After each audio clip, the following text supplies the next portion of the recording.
It's Tuesday, August 19th.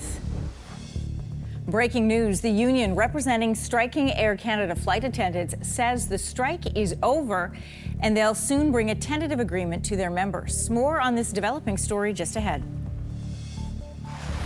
This has been a privilege. Getting to know the people in this region has been the privilege of my life. Conservative leader Pierre Poilievre is heading back to the House of Commons after winning the Battle River-Crawford by-election. We know President Trump's unpredictable.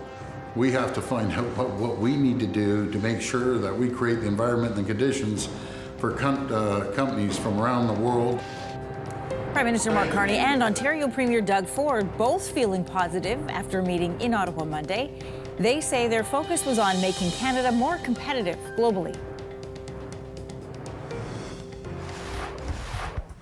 And a nasty discovery. Doctors in Quebec's eastern townships believe they have found the province's first ever tick-transmitted case of Rocky Mountain fever. Stay with us, Canada. Your morning starts right now.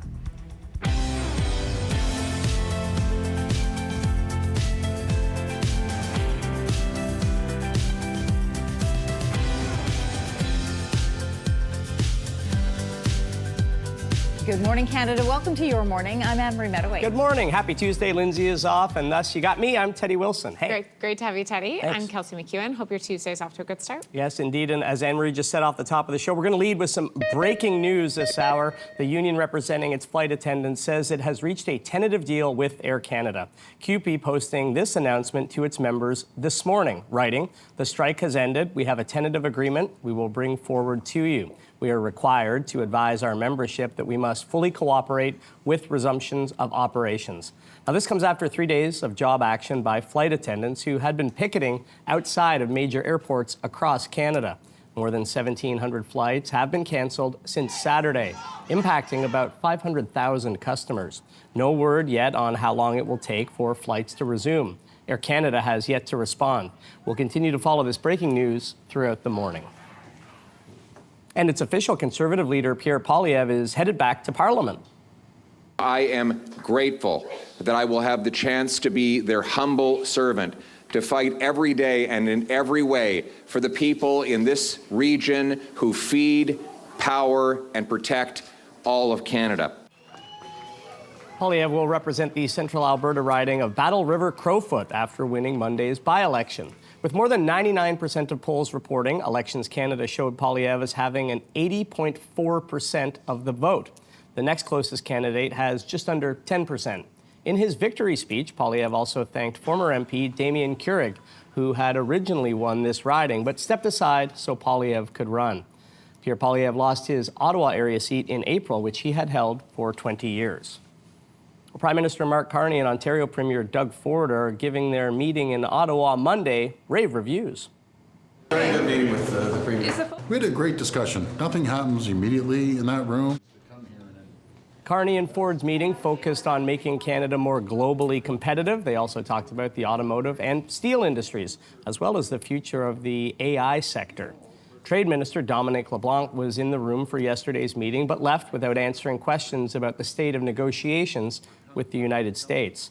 Ford also said he does not have plans to travel to Washington anytime soon. Premier Ford was also in Ottawa for the Association of Municipalities of Ontario conference Monday. He's urging more Ontario municipalities to put an end to remote work and to make staff go back to the office 5 days a week.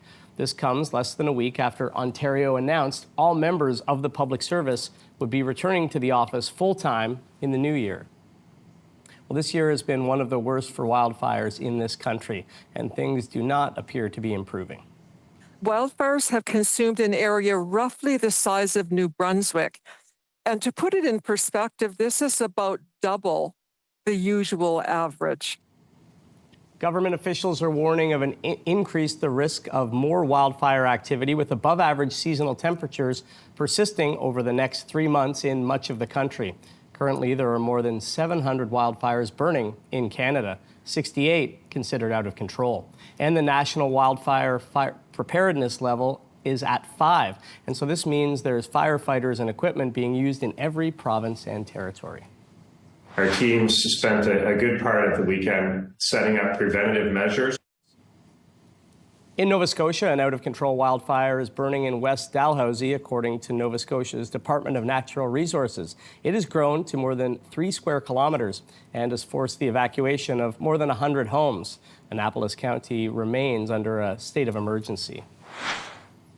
And in New Brunswick, more than 30 wildfires are burning, but the province's largest fire has now been contained. The Oldfield Road fire in the Miramichi area first started on August 6 and is estimated to be roughly 1,400 acres. As many as 13 bulldozers and other tractors managed to build a firewall around the fire, and water bombers attacked the wildfire over the weekend. Those resources, as well as much-needed rain in the area, helped bring it under control. Well, Sid Stevens, known as a champion for inner-city youth and low-income families in Montreal, has died. Stevens co-founded the... inspirational in allowing us to go out there, find the best way to service Montrealers. Stevens co-founded the Sun Youth Organization. The Montreal institution hands out free food to over 100 people a day and runs clothing banks and summer camps. Stevens was given honorary titles from McGill and Concordia universities. He was also named to the Order of Quebec. He was 85 years old. Well, doctors in Quebec's eastern townships have found what they think is the first case of Rocky Mountain fever transmitted in the province. Rocky Mountain fever is a bacterial disease spread through the bite of an infected tick. It's common in the United States, but less so in Canada, and it's never been seen in Quebec. A common symptom is a rash that develops a few days after a high fever. If not treated, the disease can lead to amputations, hearing loss, and brain damage. Well, my friends, you'll need a lawnmower and a lot of stamina to enter this race.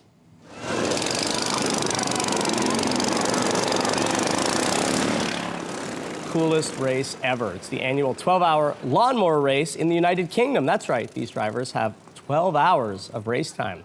Competitors stop every 45 minutes to pull into the pit lane, refuel, fix damages to the mower, I guess maybe like empty the bag with all the grass in it and stuff.